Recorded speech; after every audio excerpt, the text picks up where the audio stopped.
Abramos nuestras Biblias en 2 capítulo 5. 2 capítulo 5, versículo 20.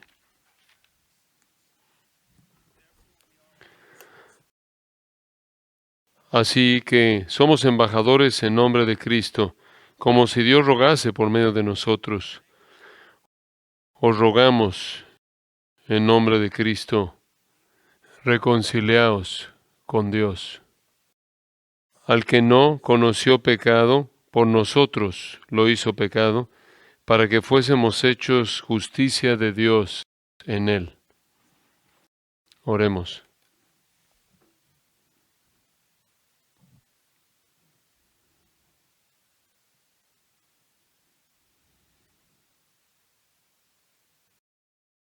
Padre, por favor,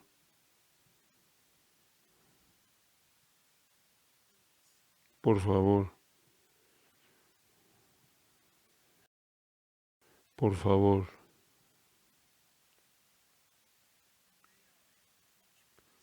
que yo predique a Cristo.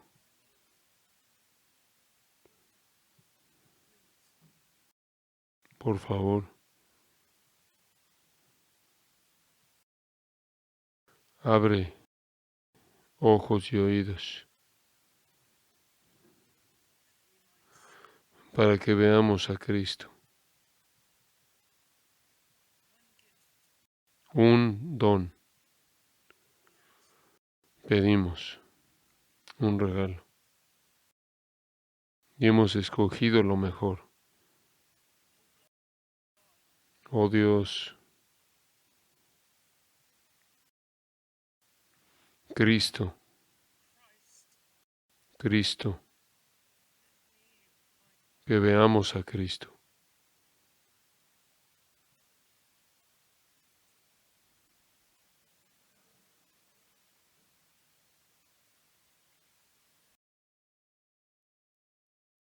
Amén. Somos embajadores. ¿Cómo puede ser? ¿Cómo puede ser? Sería una medida sorprendente de gracia si Él nos hubiera enviado al infierno un tiempo, pero nos ha salvado de manera total. Habría sido una medida sorprendente de gracia, una medida sorprendente si nos hubiera colocado en algún lugar neutral, en donde ningún lugar se hubiera encontrado para nosotros, si nos hubiera dejado ahí por una eternidad.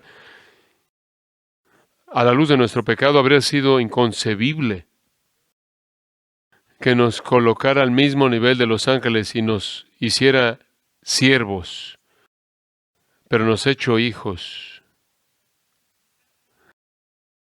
Y eso, como si eso no fuera suficiente, embajadores. Embajadores de Cristo, no de la ley, no de la letra, sino de su propio amado Hijo, embajadores de Cristo. Hay una majestad tal en eso.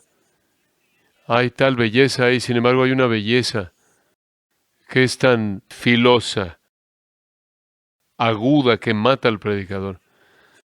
Tiene el poder de desintegrar su mente y desintegrar su corazón y despedazarlo en múltiples pedazos. Hermanos, no necesitan mucho, sino necesitan, hermanos, a un concepto más alto, más exaltado, más amplio, más profundo de Cristo. El pueblo de Dios en todo el mundo no necesita estrategias, no necesita la sabiduría de los hombres, no necesitan ideas inteligentes, solo necesitan ver a Cristo. Y esa es la carga, que es el terror, el dolor y la belleza del predicador.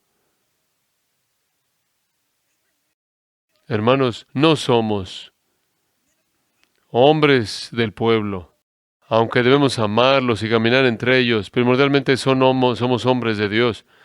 Y es nuestra tarea primordial estar en sus atrios.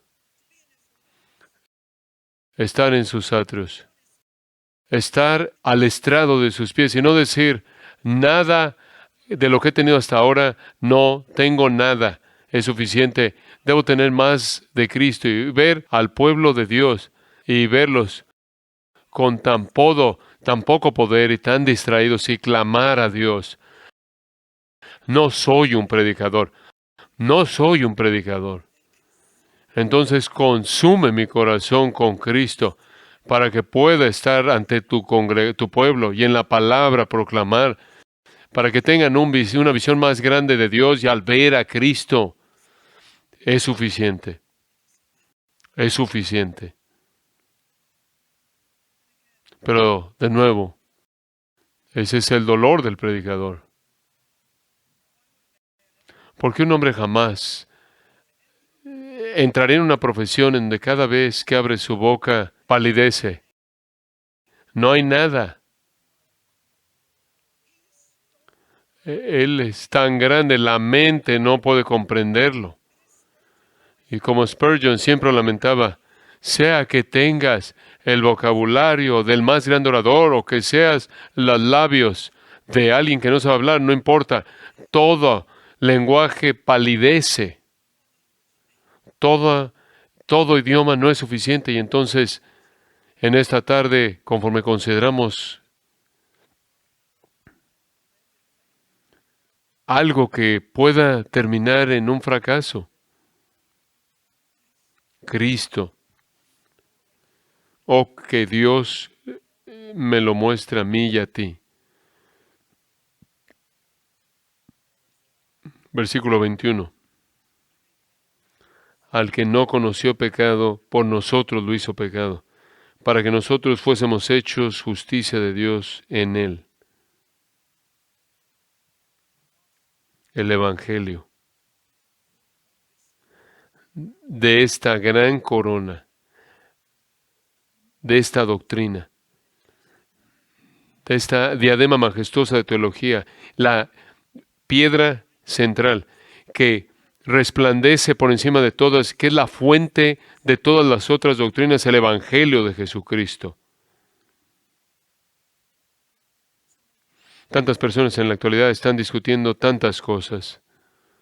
Con respecto a la escatología, puedo asegurarles que no vas a saber todo absolutamente, todo de acerca de la segunda venida el día que mueras.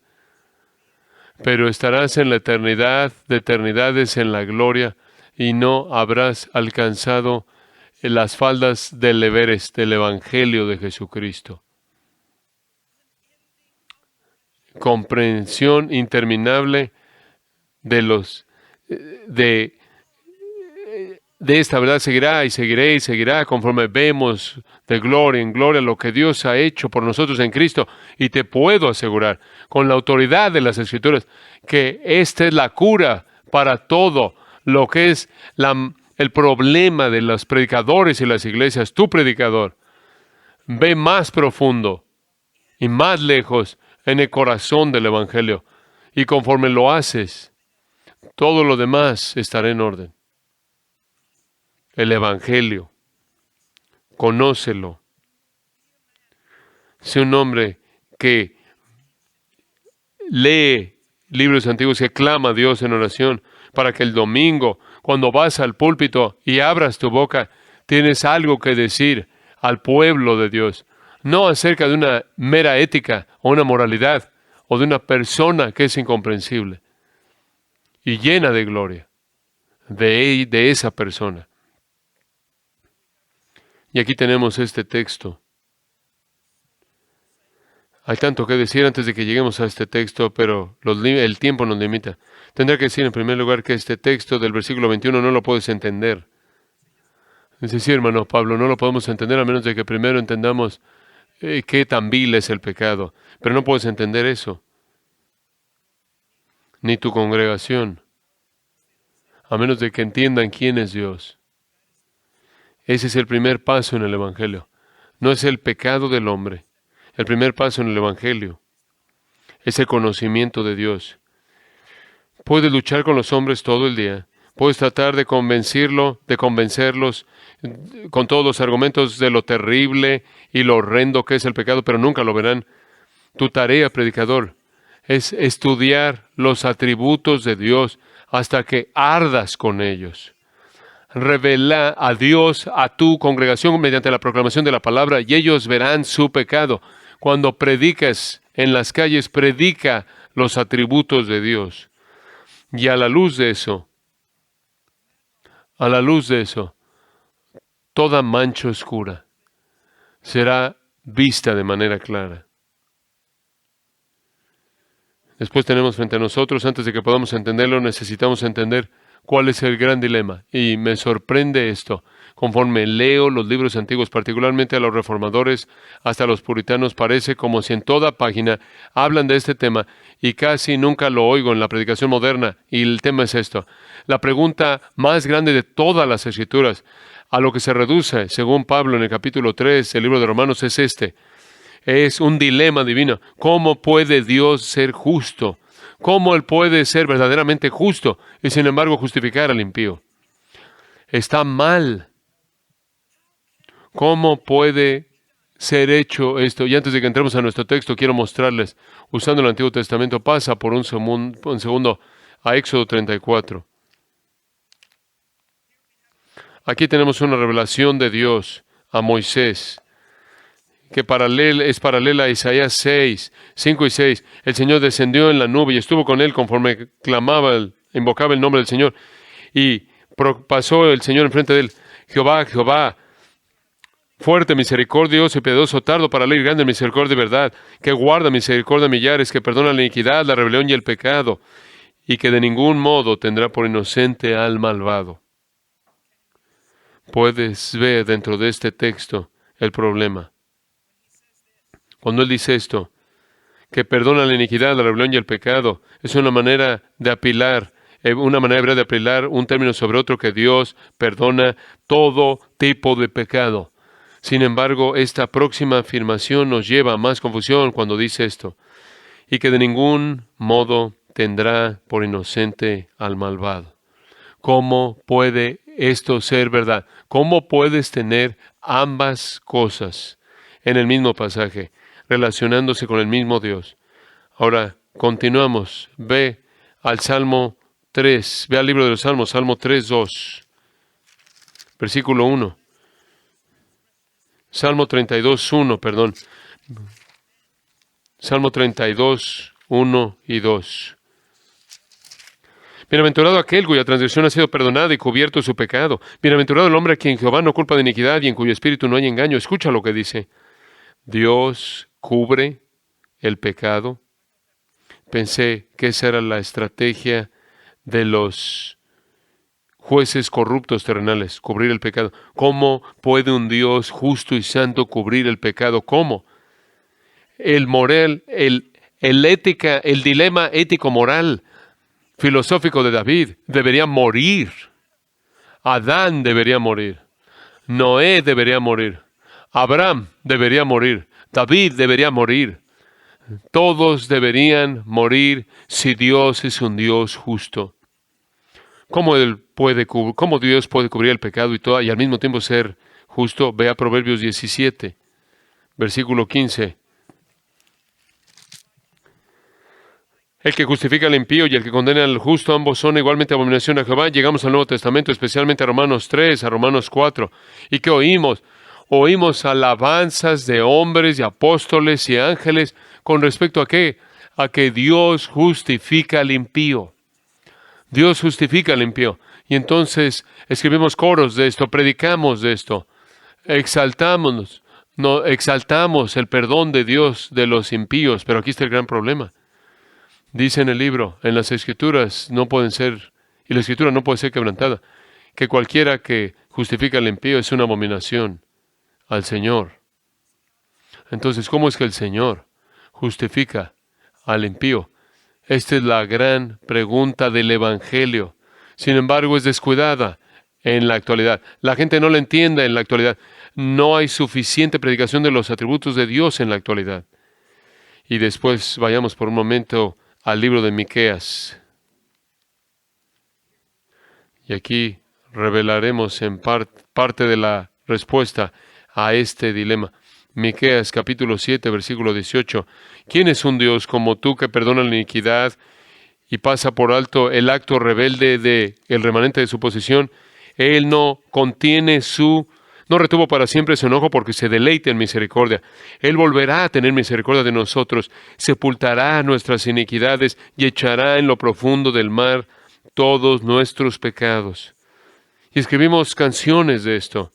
Dios ha quitado nuestro pecado y lo ha sepultado y lo ha pisado. Nuestro Dios ha tomado nuestro pecado y lo ha arrojado al mar para que nunca más lo volvamos a ver y nos regocijamos.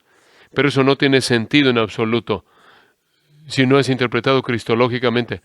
Dios no quitó tu pecado de ti. Dios no quitó el pecado de su pueblo. Lo aventó al piso y lo pisó. No quitó tu pecado como algo impersonal y lo arrojó al mar. La respuesta a este dilema se encuentra en esto.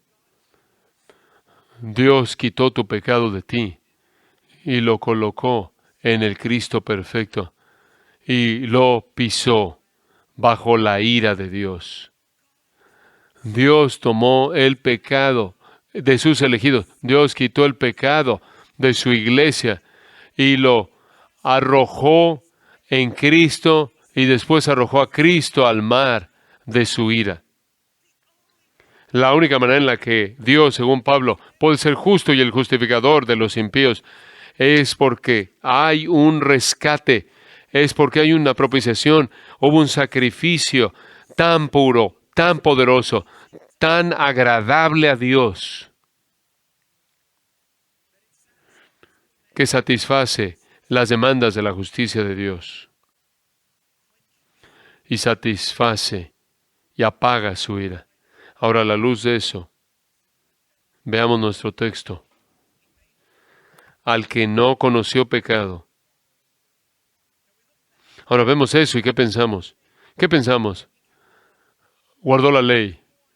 Nació bajo la ley. Él guardó la ley.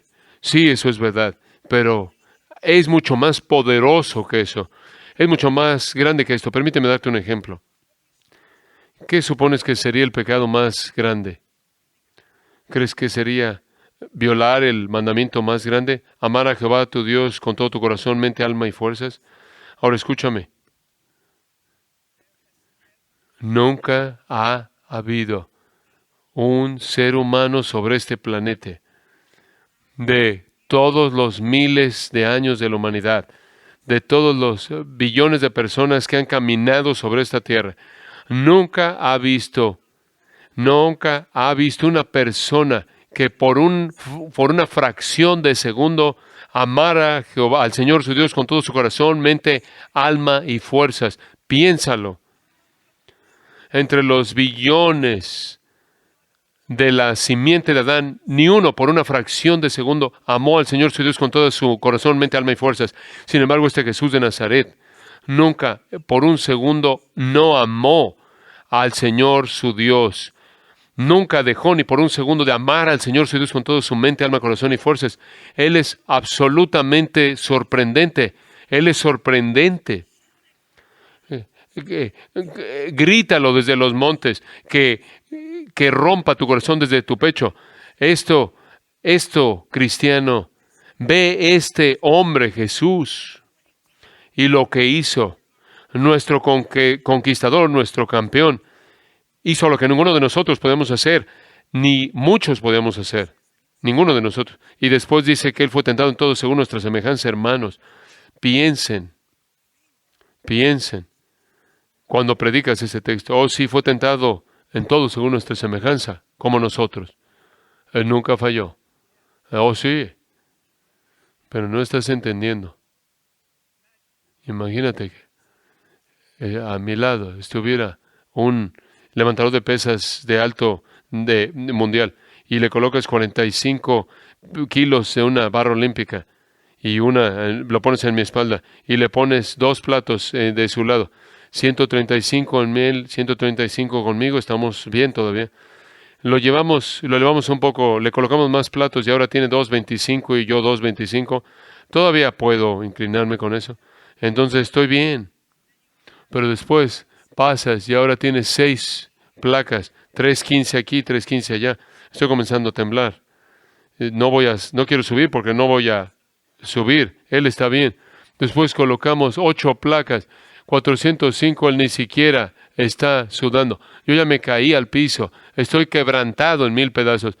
Pero la primera tentación que se ha colocado en el más fuerte de nosotros fue colocado en él, y nosotros nos despedazamos. Pero el pecado se acumuló y se acumuló y se acumuló y se acumuló sobre él, y él estuvo de pie, de pie. Y lo que vino en contra de él fue infinitamente algo que estuvo más allá de lo que atacara a cualquiera de nosotros. Sin embargo, este Salvador fuerte estuvo en pie, en todo sentido. Él es un campeón, Él es un rey legítimo, al que no conoció pecado. Por nosotros lo hizo pecado. La primera vez que vi este texto me aterró. Y consulté a Calvino y me dijo que tenía razón de aterrarme. Y me advirtió, él dijo, no digas demasiado poco, o vas a robarle al pueblo de Dios la gloria de conocer a su Cristo. No digas demasiado poco, pero no digas demasiado. No vayas muy lejos con esto. Este es un pasaje peligroso. Puedes entrar a la esfera de la blasfemia. ¿Qué significa que lo hizo pecado?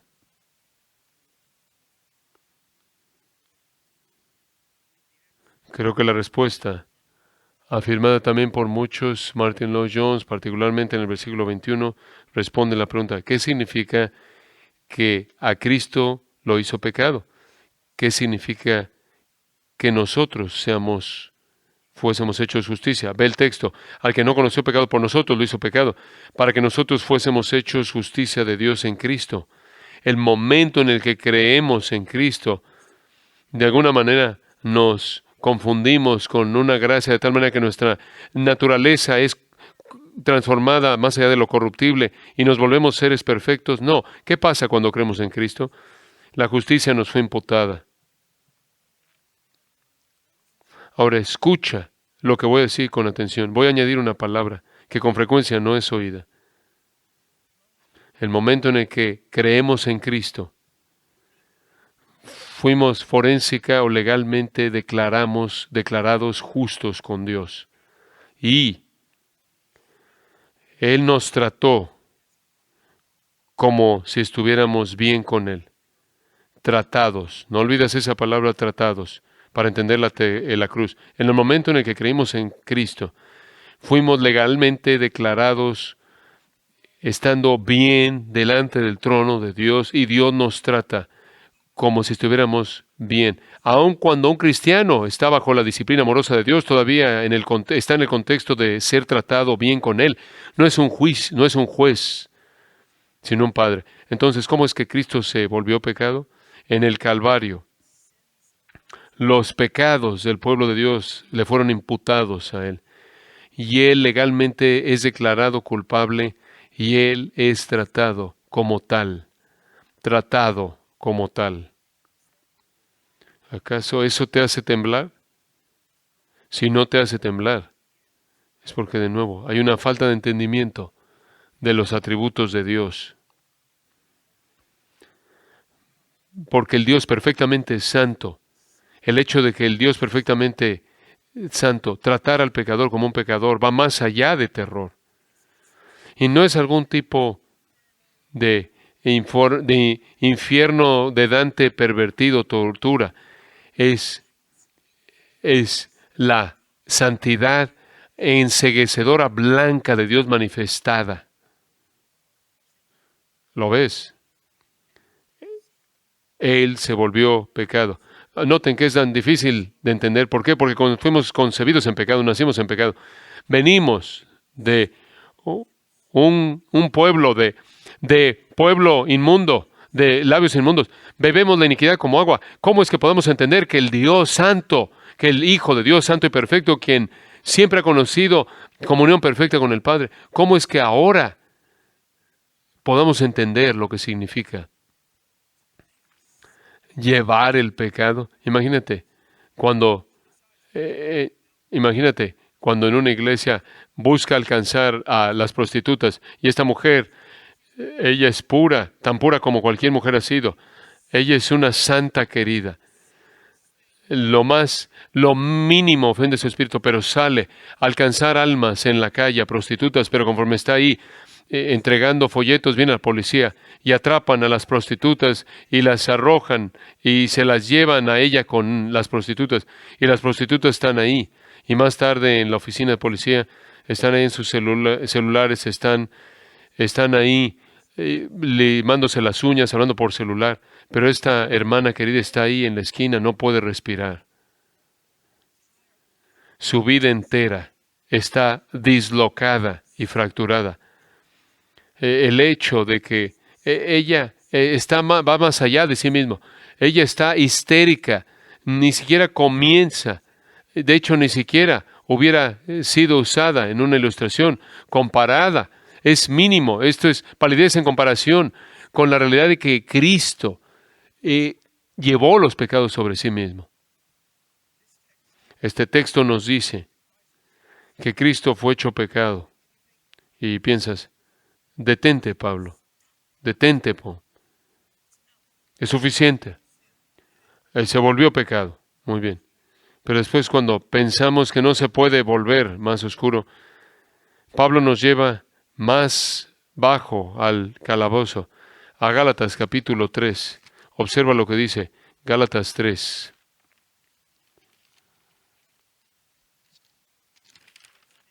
Versículo 10. Porque todos los que dependen de las obras de la ley están bajo maldición, pues escrito está, maldito todo aquel que no permaneciera en todas las cosas escritas en el libro de la ley para hacerlas. Ahora tomaría varias clases explicar lo que significa ser maldito. Permíteme resumirlo. El pecador, no solo delante de Dios, sino delante de toda criatura santa en el cielo. Lo último que ese pecador escuchará es que es tan vil, tan aborrecible delante de Dios.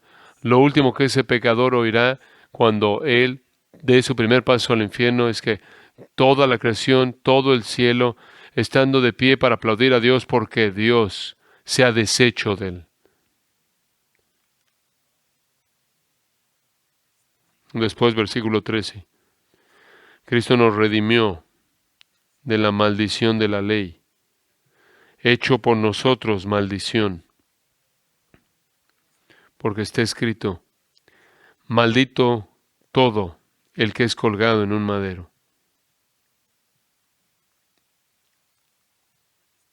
He leído este pasaje tantas veces, pero nunca dejo de sorprenderme ante esto que cautiva mi corazón. ¿Cómo puedo respirar a la luz de esta verdad? De lo que mi Salvador, lo que tu Salvador hizo por nosotros. Como pueden ver, caballeros, Pablo tuvo razón cuando escribió Timoteo. El misterio de la piedad. Esta es la fuente de la salvación. Romanos 1:16. Esta es la fuente de toda la piedad verdadera. Y esta no es la fuente. Si esta no es la fuente, entonces la piedad, tu piedad emana de la idolatría. Buscamos ser agradables a Él. Buscamos ser idólatras. Buscamos agradarlo debido al Evangelio. Por esto es lo que hace. Esto es lo que constituye misioneros y predicadores de la calle. Esto es lo que no nos va a permitir quedarnos callados. Él se volvió una maldición. En las bienaventuranzas tenemos las bendiciones, ¿no es cierto? El reino del cielo, ver a Dios en una manera. Una maldición sería un antónimo de la bendición. Entonces, escuche, a los bendecidos se les concede el reino de los cielos, a los maldecidos se les rehúsa la entrada. Los bendecidos son destinatarios de la consolación divina. Los maldecidos son objetos de la maldición condenada. Y los bendecidos heredan la tierra. Los maldecidos no la heredan. Los bendecidos son saciados, los maldecidos no son saciados. Los maldecidos alcanzan misericordia, los malditos no alcanzan misericordia. Los maldecidos verán a Dios, los malditos serán expulsados de su presencia. Los bendecidos serán llamados hijos de Dios, los maldecidos no. Algunas veces, honestamente, si no somos cristológicos, si no estamos centrados en el Evangelio, nos volvemos tan triviales. Hay cosas que los puritanes dijeron que solo pueden ser dichos con un labio que tiembla. Un joven entiende, cuando un joven debe entender que no es suficiente tener la teología puritana, sino la devoción puritana, un labio que tiembla. Y eso es cada vez que yo clamo, soy bendecido, resonando en la parte de atrás de mi mente, porque Él fue maldecido. Cada favor, cada misericordia, cada expresión de bondad fue comprada. Esa es la razón por la que todo regalo de Dios debe ser recolectado en una caja y sellado con un sello mayor que la cera. Todo fue comprado por su sangre. Todo fue comprado por su sufrimiento. Y esa es la razón por la que somos los más gozosos y las personas más quebrantadas al mismo tiempo. Quiero pasar ahora. No tenemos tiempo, pero cuando habla de la maldición, si vemos Deuteronomio 27-28, encontramos algo raro que sucede en el campamento de Israel. ¿Y qué es lo que sucede? El campamento es dividido. Una parte del campamento es enviada al monte Gerizim, y desde el monte Gerizim deben clamar, todas las bendiciones deben caer en el que guarda el pacto. Pero la otra parte del campamento es enviado al monte Ebal, en donde deben clamar todas las maldiciones que deben caer en el que quebranta la ley, el que quebranta el pacto. No creo que tengo que darte una disertación de la depravación radical para explicarte esto. Pero esto es lo que necesitas entender. Jehová solo ha tenido un siervo en toda la historia, un testigo, un campeón, un hijo, uno que guardó el pacto, y ese que guardó el pacto tomó el lugar de sus hermanos, nosotros, nada más que quebrantadores, viles, rebeldes, que quebrantamos el pacto, todos nosotros, pero en amor y según los consejos eternos del Padre. El que guarda el pacto tomó el lugar de los que quebrantan el pacto y sufrió la maldición que era de ellos. Lo que he hecho simplemente es que he entrado en estos dos pasajes de Deuteronomio 27 y 28 y lo he sacado para mostrar cómo es que esto se aplica a Cristo. La primera frase que tomo de R.C. Sproul, ahora escucha, y el resto viene de Deuteronomio. Cuando Cristo, desde el Calvario, clamó, Dios mío, ¿por qué me has desamparado? El doctor Sproul dice, el Padre respondió, el Señor tu Dios, te condena.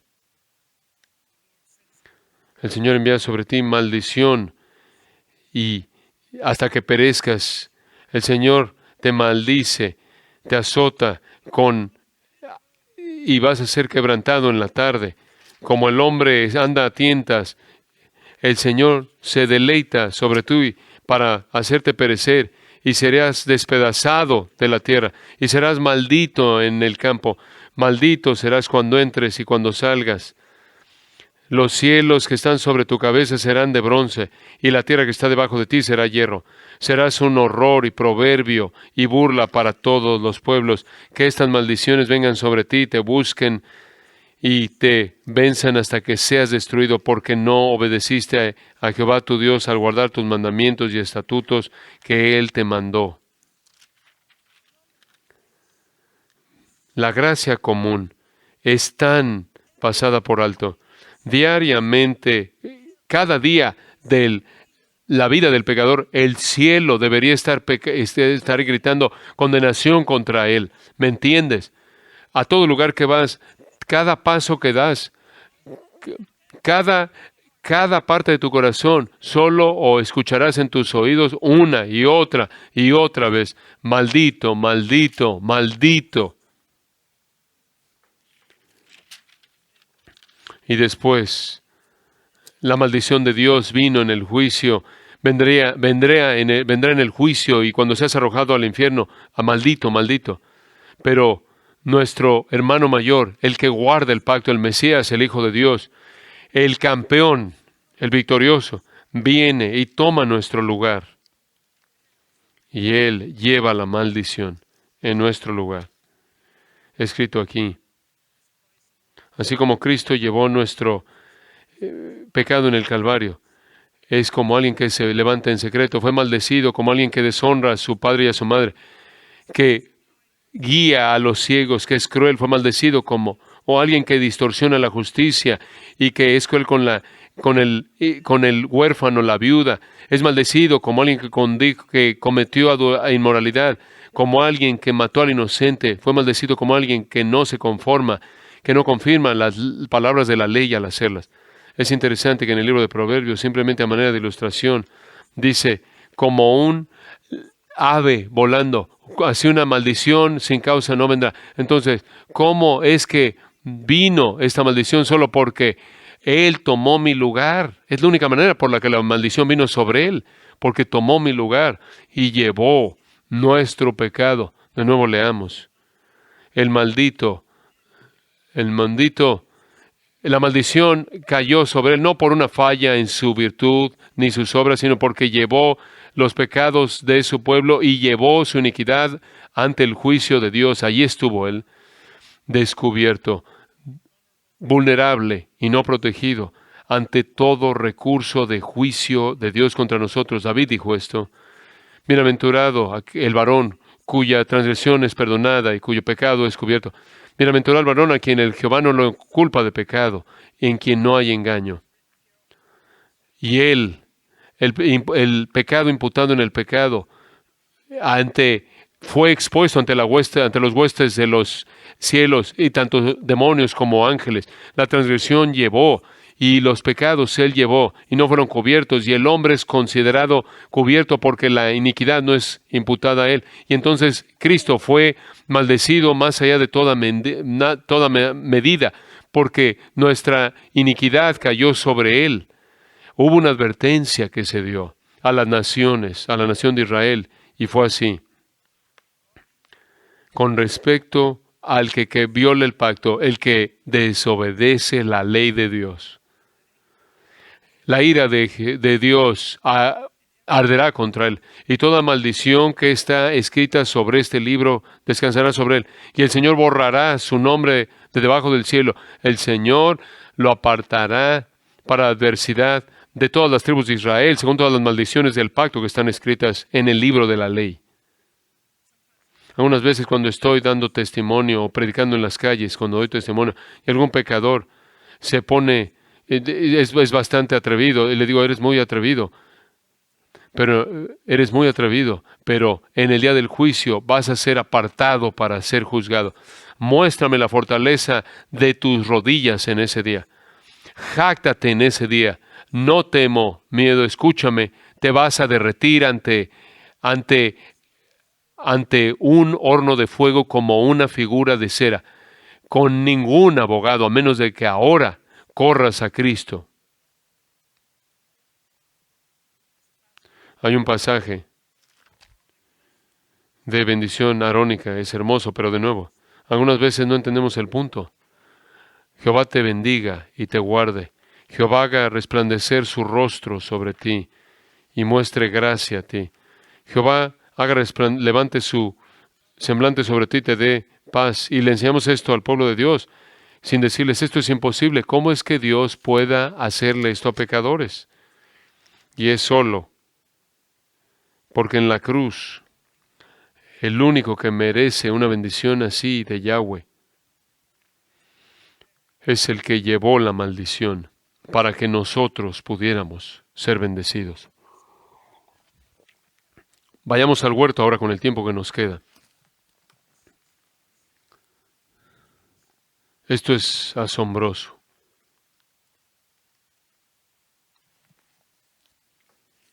¿Te das cuenta de que debido a la predicación evangélica evangelística piensan que de alguna manera nuestros pecados fueron expiados porque los romanos golpearon a Jesús?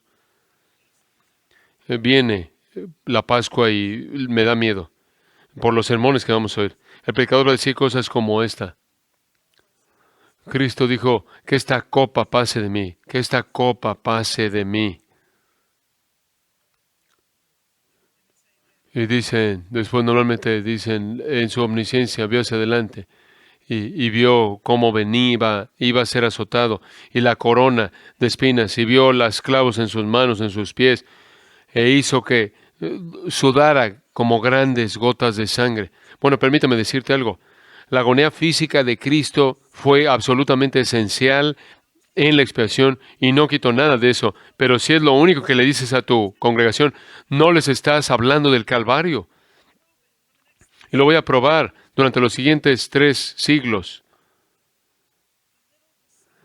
Los pequeños discípulos, las pequeñas ovejas de Jesús, fueron llevadas a cruces. Algunos fueron crucificados de cabeza, otros quemados en la hoguera. Sin embargo, la historia del martirio dicen que fueron a las cruces como hombres, cantando himnos, considerando un privilegio majestuoso. ¿Me estás diciendo que que el campeón de la salvación está acobardándose en el huerto? ¿Qué había en la copa? ¿Qué había en la copa? Salmo 75. Porque la copa está en la mano de su Jehová, y él derrama de esto. Ciertamente todos los impíos de la tierra deben beber. Jeremías está de acuerdo porque así ha dicho Jehová, el Dios de Israel, me dice, toma esta copa de la ira de Dios de mi mano, y haz que todas las naciones a las que yo te envío que la beben, beberán y se tambalearán y enloquecerán por la espada que enviaré entre ellos. Me acuerdo en una ocasión enseñando en una escuela. Era una escuela fundada en la tradición de la Reforma, y fui a predicar en la capilla, y dije, ¿a quién le estoy predicando? Y dijeron, de preescolar hasta último año de preparatoria, voy a hablar de propiciación. Y dijo, ¿va a haber un problema aquí? Entonces, no hay problema aquí. Entonces, cuando llegué a la copa, le pregunté a los alumnos, ¿qué había en la copa? ¿Qué había en la copa? Y en la verdadera traducción reformada, se levantó esta niña de 9 años, y levantó, y dijo, Señor, en la copa estaba la ira del Dios Todopoderoso, está en la copa. Eso es hermoso. Es maravilloso. Piensa, predicadores con frecuencia suponen demasiado. Que tu congregación entienda la cruz.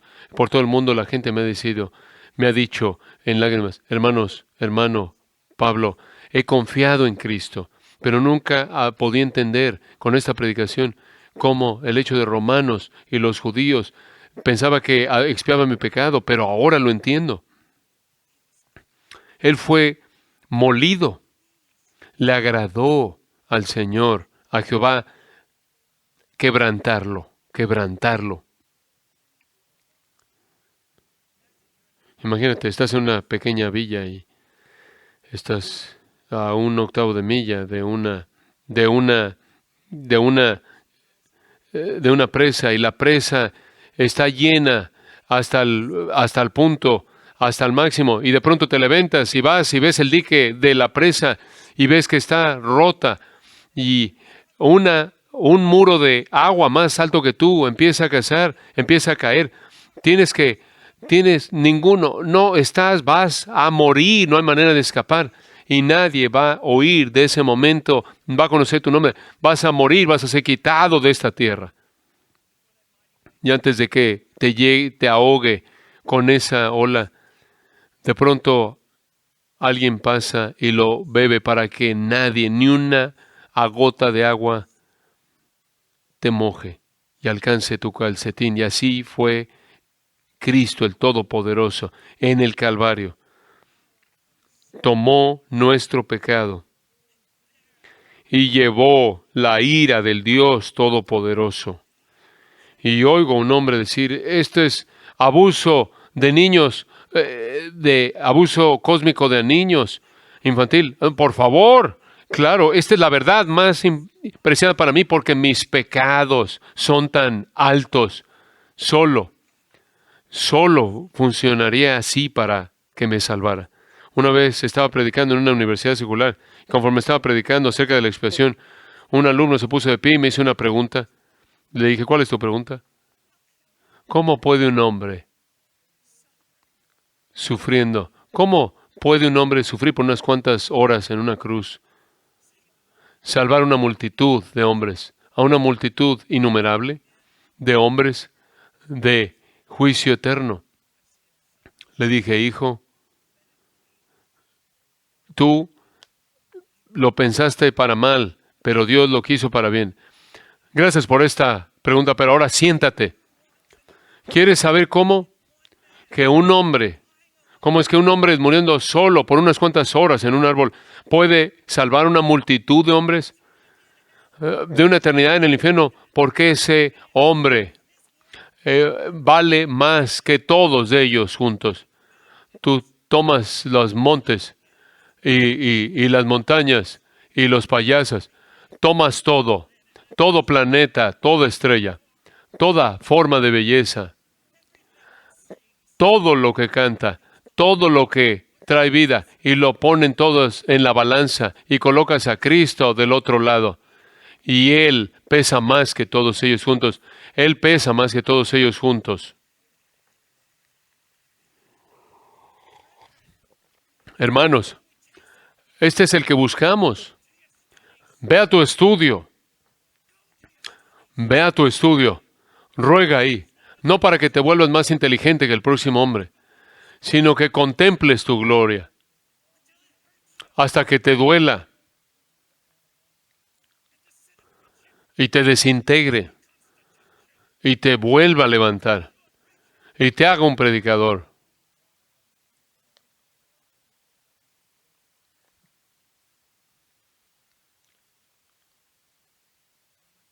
Uno de mis escritores favoritos de toda la historia es John Flavel. Él habla de los méritos de Cristo y él no puede pintarlo de manera apropiada. Y hay un pasaje en ese primer volumen, y lo he retitulado, Él me perdonará en el cielo, lo llama la oferta del Padre. Quiero que lo oiga. De una manera tan concisa presenta el Evangelio.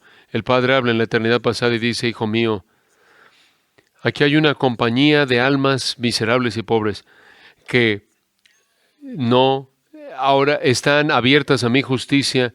La justicia demanda satisfacción para ellos, o se satisfacerá a sí misma en la ruina eterna de ellos. ¿Qué debe ser hecho por estas almas? Caballeros, eso es verdad. Cristo regresa. Oh Padre mío, les dice, es mi amor por Él. Tú sabes que hay muchas modas en el cristianismo.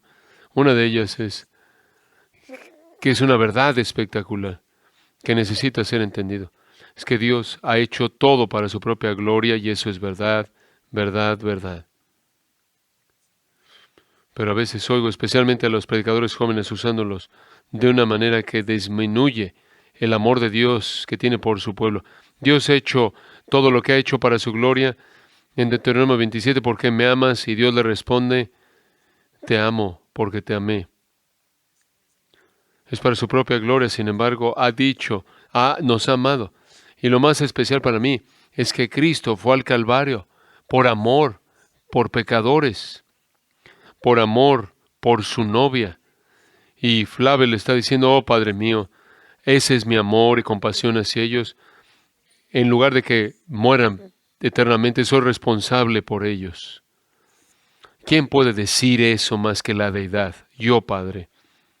yo seré responsable por ellos, de ellos.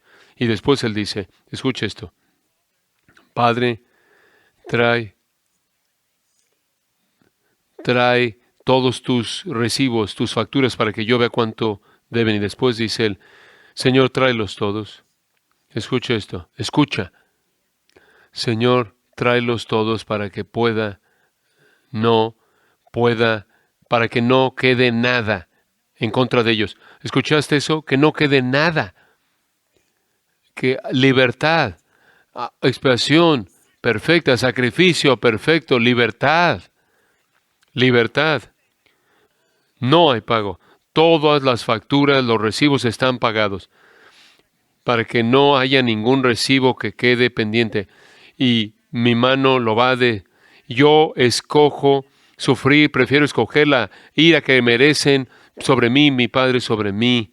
Yo pagaré su deuda. Y el padre responde, pero mi hijo, si tú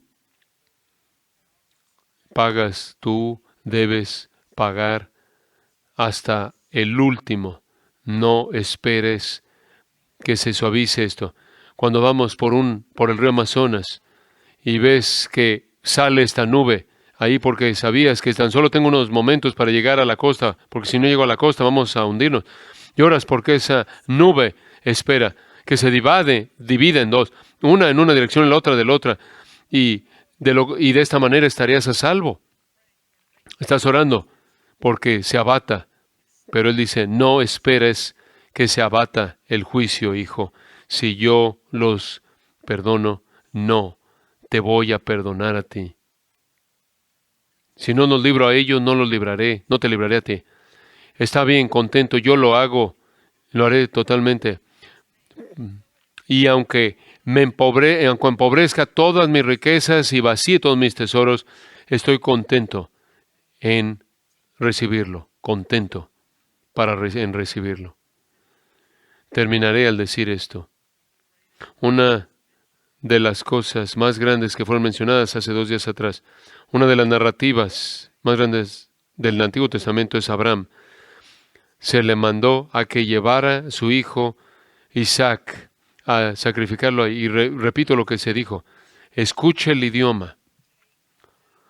Toma ahora tu hijo, tu único, Isaac, a quien amas, y vete a la tierra de Moría, y ofrécelo ahí como holocausto, a uno de los montes que yo te diré. Y la carga fue colocada sobre el hombre de edad, y puedes verlo, en obediencia, sin embargo en mucha tristeza, se acerca y va camino al monte. Él prepara el altar, prepara la madera, coloca a su hijo, lo estira,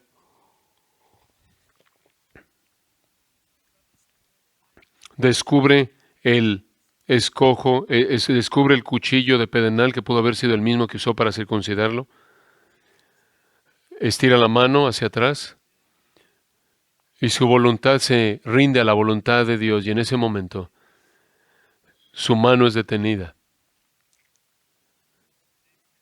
Y después a Abraham se le dice, Jehová Jireh proveyó, ha provisto un carnero. No quiero risa. Nunca uses la terminología Jehová Jireh con respecto a una casa o Mercedes, prosperidad, porque, querido amigo, vas a tener una pelea en tus manos. Él va a proveer un carnero. Y todos nosotros oímos esa historia, la cual es, qué hermoso fin a esa historia. Qué hermoso fin. No, no es el fin. Es el intermedio. Siglo tras siglo tras siglo pasan. Se cierra una cortina y 2000 años atrás se vuelve a abrir. Y ahí está el Hijo de Dios colgado, su propio Hijo, a quien Él ama. Y toma el cuchillo, lo quita de la mano de Abraham y lo mete en el pecho de su propio Hijo. Un poeta dijo, ofrecer un sacrificio. Toda la creación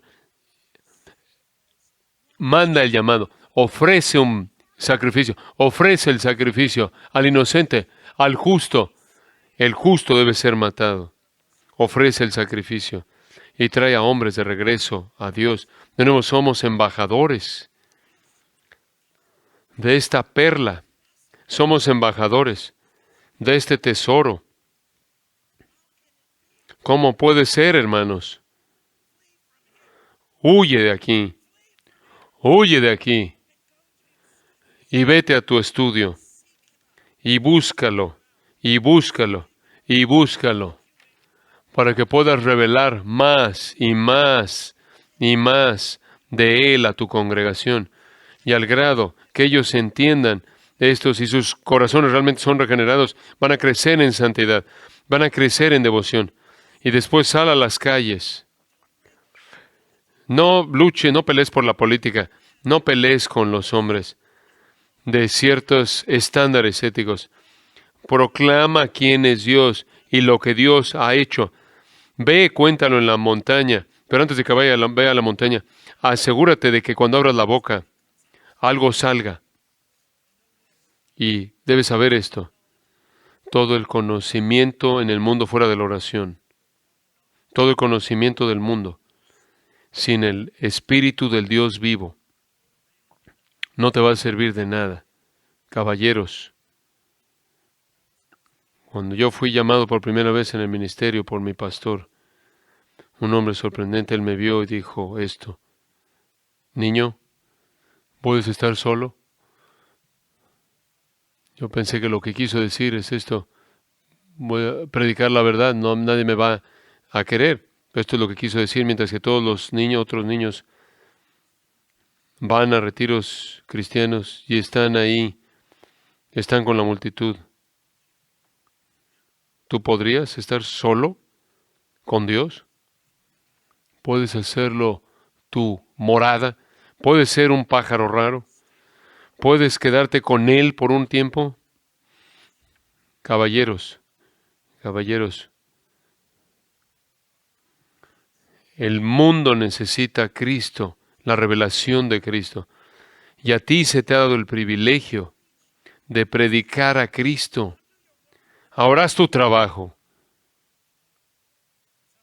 Y para algunos de ustedes quizás es necesario, como lo ha sido para mí a lo largo de muchas veces, cerrar mi boca y abrir mis ojos, mis oídos, y estudiar y leer y llorar.